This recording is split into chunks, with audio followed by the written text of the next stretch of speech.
Good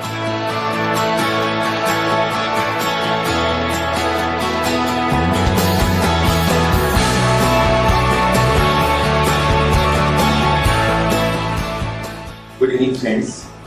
First of all, let me compliment SRMB for taking this initiative of Architecture Awards.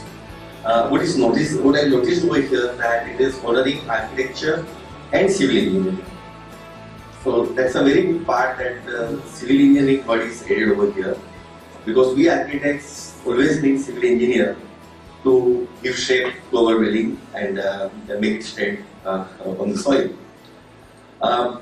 I think I saw the list of the awards, but in that there was no specific award to the civil engineer. So this is my suggestion over here that what we can really do to recognize the civil engineers who play a very important role in architecture in totality. Second, which I noticed over here is the participation from the small towns. We need to encourage and bring the awareness among the small towns about the aesthetics and the architecture, and maybe the role of the architects in building the even the small insignificant buildings we may look like.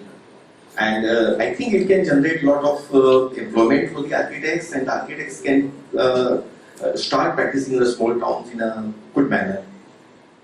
A certain amount of encouragement is needed for that, and this initiative of giving an awards covering the small towns will play a good role in doing that. Third thing is about the covering the students. The students' work which has been covered over here, and giving a recognition to the student is important because it will encourage them to a very good extent, and that is also a very good initiative which I am able to notice over here. Fourth thing which I'd like to add over here, maybe that it looks like a good suggestion, but there are the drivers who drive the good architecture. They can be the bureaucrats from the government side, and eventually take an example of Rajarhat, where Mr. Devsis Sen has played a big role in what stands today as we see as a gateway of Kolkata. Probably something can be done on this part to recognize such driving forces. That can be a very good initiative. There's a lot to say on one more part regarding, since I'm a judge over here and I've been a jury in so many national level awards.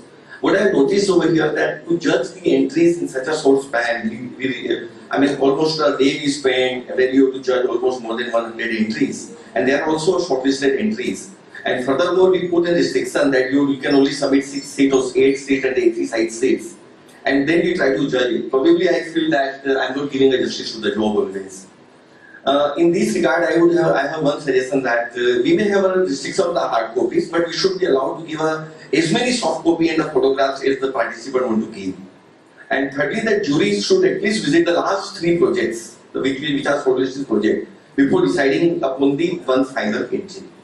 Because to see the project physically is something different than seeing the building's charm in photography. It makes a lot of difference. Sometimes we end up doing the injustice to the project. Probably, since this project, this particular award is West Bengal centric, which also I like very much that we are focusing on a state. Of course, we are trying to expand and go to India level, but my suggestion will always be that please maintain the focus on West Bengal, so that maybe that the judges will be able to give a better justice to the project over here, and on this particular region, the focus will increase and the encouragement can be given to the architects. This way, I think we can make this award much more fruitful, much more meaningful, and it will go a long way in serving the architecture in totality and the architects' fraternity. Thank you very much.